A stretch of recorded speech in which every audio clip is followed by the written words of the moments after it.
1400 बरस 1500 बरस गुजर गए, किसी बनु उमैया में से किसी की तलवार किसी के सर पे नहीं लटक रही है, और न बनु हाशिम में से किसी की तलवार लटक रही है।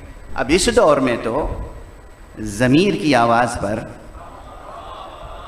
तासुब की ऐनक उतार के तमाम मसादिर का मुताला करके हक़ तक पहुँचा जा सकता है। और अगर इस दौर में भी वफादारियाँ उनके साथ हैं कि जो ना अपनी दुनिया बना सके ना आखिरत,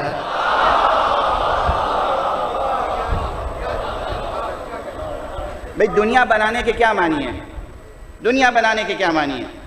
खुदा की कसम, अगर कोई तन्हाई में, आंसुओं पे ज़ब्त रखिएगा, अगर कोई तन्हाई में ज़बह किया गया हो, पामाल कर दिया गया हो, उसको दफन कर दिया गया हो, और उसके बाद उसकी कब्र के निशान भी मिटाने की बरसों कोशिशें की गई हों, उसके बाद भी आज दुनिया में उसकी कब्र हक़ का निशान बन गई हो, तमाम आलम से लोग ज़ियारत के लिए आते हों और वहाँ वाले फ़ख्र से इस्तक़बाल करते हों, फ़ख्र से ज़ियारत करने के लिए बुलाते हों, यह है दुनिया।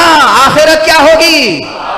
जहां 8 दिन रसूल का लाल रहा, 8 दिन, बस 8 दिन, उसके बाद कयामत तक के लिए वो शहर उसके नाम हो गया, आबाद हो गया, शादाब हो गया, सारी दुनिया से इज्जत और इफ्तिखार के साथ लोग आते हैं। और जहां 40 बरस या 100 बरस किसी ने हुकूमत की हो, मगर वहां के लोग कब्र का निशान दिखाते हुए शर्माते हो,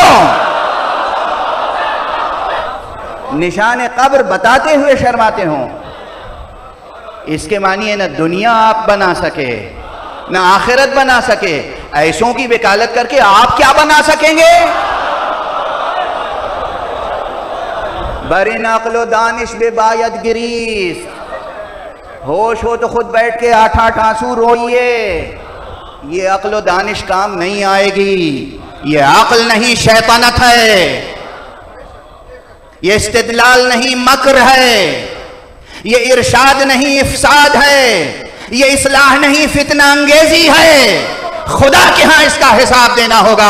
आने वाली मुसलमान नस्लें और इंसानों की नस्लें भी आपको हर कलिमे खैर से याद नहीं करेंगी। जब भी किसी को होश आ गया, जब भी किसी को होश आ गया, बेचारे नौजवान जो कुछ नहीं जानते, कुछ नहीं जानते, उर्दू किताबें नहीं पढ़ी, फारसी नहीं पढ़ी, अरबी किताबें नहीं पढ़ी, कुरान का मत नहीं जानते, थोड़ी बहुत कारोबारी अंग्रेज़ी सीख ली, जॉब से लगे हुए हैं, सादा सहल ज़िंदगी बसर करना चाहते हैं, उनसे मीठे मीठे लहजे में जहर घोल के आप पिलाते रहते हैं और वो मुतासिर हो जाते हैं कि क्या कहना, सुभान अल्लाह, वाह वाह, आपसे बड़ा तो कोई दानिश्वर नहीं है। इन्हीं जवानों में से किसी की आँख खुल गई, किसी ने 4 किताबें पढ़ ली, तो आपकी दानिश्वरी का भांडा फूट जाएगा। यही जवान किसी भी मसलक का हो, किसी भी मसलक का जवान हो, किताब पढ़ ले, फिर आपकी गुफ्तगू सुने तो मालूम होगा कि किस कदर फरेबकाराना गुफ्तगू है, किस कदर संजीदा अंदाज में है।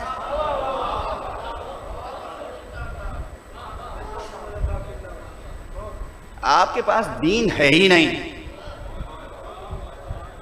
आपके पास खुदा पर यकीन है ही नहीं, आप इस कुरान पर यकीन नहीं रखते।